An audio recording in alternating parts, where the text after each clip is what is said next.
Greetings from the workbench. And what we have lying on the workbench today is Springfield XDs. Springfield XDs, as you may well know, is the very popular, introduced in 2012 from Springfield Armory, compact 45 ACP. So let's verify that we have a clean and empty.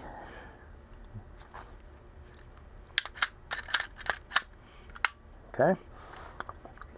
Now, why we have this on the workbench today is because we need to fix a broken part. Okay. So, what we're going to fix is this part that Springfield Armory was kind enough to send me very expediently. Actually, they did a great job of getting it to me quick. And what this part you are looking at is called the striker guide. Mine broke. So again, Springfield sent me a new striker guide and we're going to put that in. So we'll do it, we'll talk about it, maybe talk about the gun a little bit while we're doing that, and talk about why it may have broken. So just going to remove the slide. I'm not going to go into too much detail about field stripping and removing the slide. There's plenty of information and videos about that, but pretty simple process, right? As with most semi-autos. So remove the recoil spring, guide rod, and barrel, and we now have a field stripped slide. So we're going to go one level beyond normal field stripping, and we're going to remove the back plate so that we can get to the striker. Striker is, this is part of it right here. Okay, so what we need to do is, there's a little tab,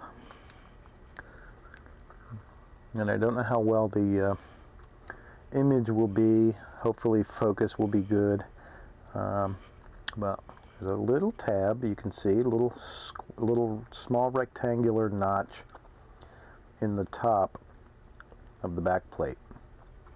What you need to do is put pressure down on that and then slide the back plate out. Okay, and then when you do that, to keep tension there. Okay, I've removed the back plate. Now the striker assembly is removable. Okay, so I can now slide out the striker assembly. Now if you were to do this, let's say you just want to do a detail clean and you want to take out the striker, give it a good cleaning, clean out the striker channel, which is a good idea to do every X number of rounds, depending on how much you shoot. I'd say every 1,000 to 2,000 rounds, and maybe once a year. Yours is probably going to slide in and out of there a little easier. I don't know if you can kind of tell, maybe that's a little stiff. The reason is, I will show you. So I've just slid out the striker assembly. It just comes out of that channel.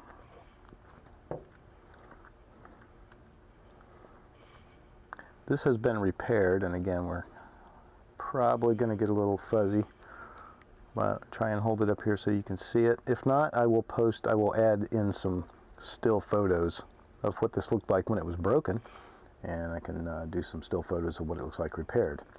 But this broke. Springfield gave me some ideas as to why it may have broke, and I'll try and share those with you when I get this back together again. So what I'm going to do is I'm just going to take this apart. So what you need to do is, I'm going to bring over my little work mat here. There are some tools that are better for this. I don't know how well I'll be able to demonstrate this on the video, but there's a little lock ring, or a little lock, I don't know what you'd call it here. Similar to what you would have on a Glock, except on a Glock it's two halves.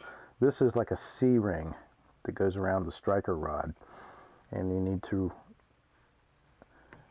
remove the tension on the spring and then slide that off, and it just slides off like so, and then we can remove the spring. So now we have the guide rod, which just broke again as I took that apart. So I guess it's a good thing that we're putting on the new piece. Alright, so you can probably see very, very small here, this little piece that broke.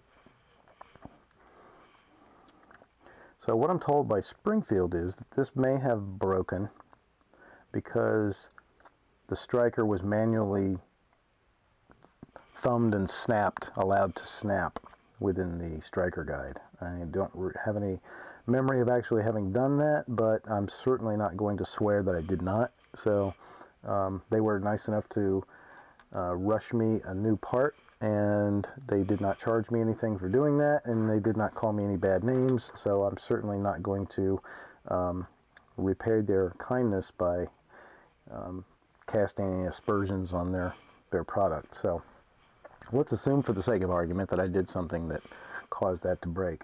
So what happened was this little piece right here, there's a long notch here where this, I don't know what you call this part, this tab on the striker rides in that long notch, and there's a thin piece about maybe 1/8 of an inch thick of this plastic, and this is a plastic part. Right. There's a thin piece about 1/8 of an inch where that notch stops. Okay, and so what I'm told by Springfield that may have happened was, under the tension of the spring again, that this was moved back and allowed to snap forward. Okay, without being properly assembled, or you know, without working it in the normal action mode. So again, very possible. It could be that's what happened. So I've just installed this new part, and now we need to basically reverse the process. I need to put the spring back on. This is a little trickier because now I got to hold tension on the spring. Put this C-ring back on here, and this little C-ring, and I'm sure it has a much better name, and maybe I'll look that up and post that underneath here in the information, what that actual part is called. But this needs to go down, I believe,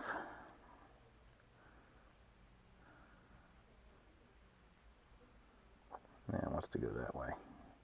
So there's a bit of a shoulder or collar, and we want that down inside the spring. So you want the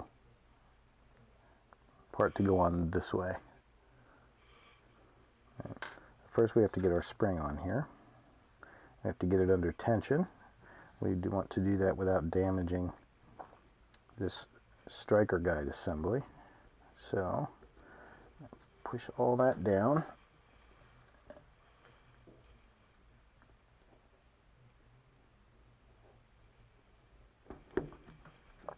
Take two.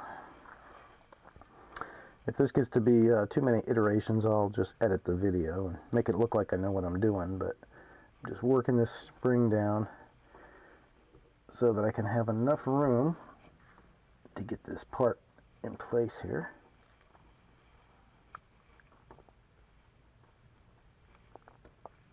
Okay,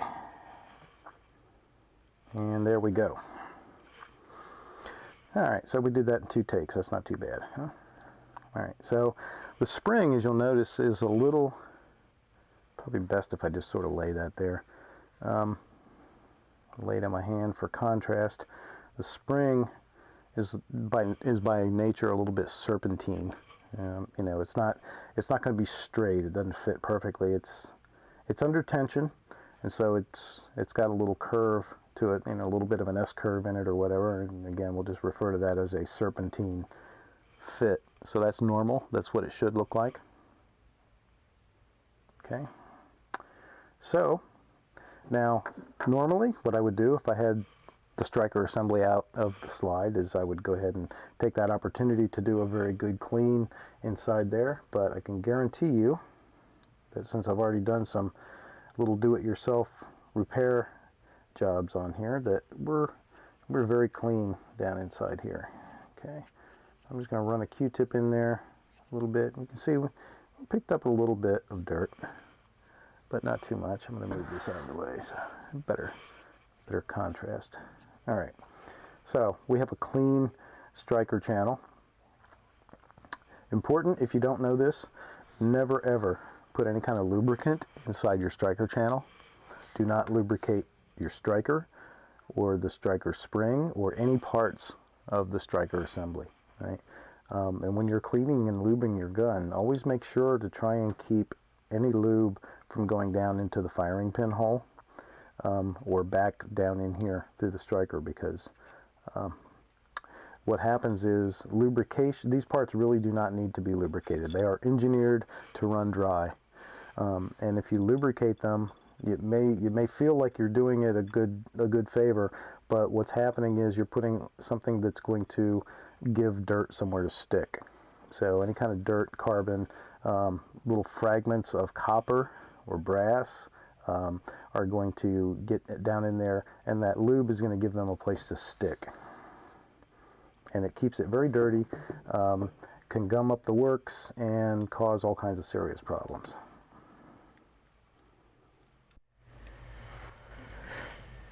Okay, so we have the reassembled striker guide now set into place and in the channel, and we just push it up into place. Now this last little bit is going to be under tension, so we're going to have to hold that in while we put this back plate back on. This can be a little bit of an exercise in not futility, certainly, or frustration too much, but you just need to push down and put pressure on that, and then slide that up into place. The best way to do that, as I just did, was to place the slide nose down on a nice firm flat surface, and just using the back plate itself to just depress that striker and get it down in there under tension. So there we go. We have replaced the striker guide and reassembled. We are now in good shape. So let's just put the slide back together.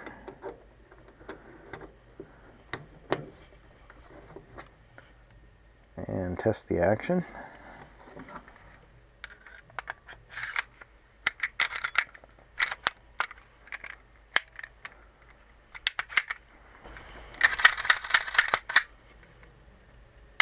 Very good.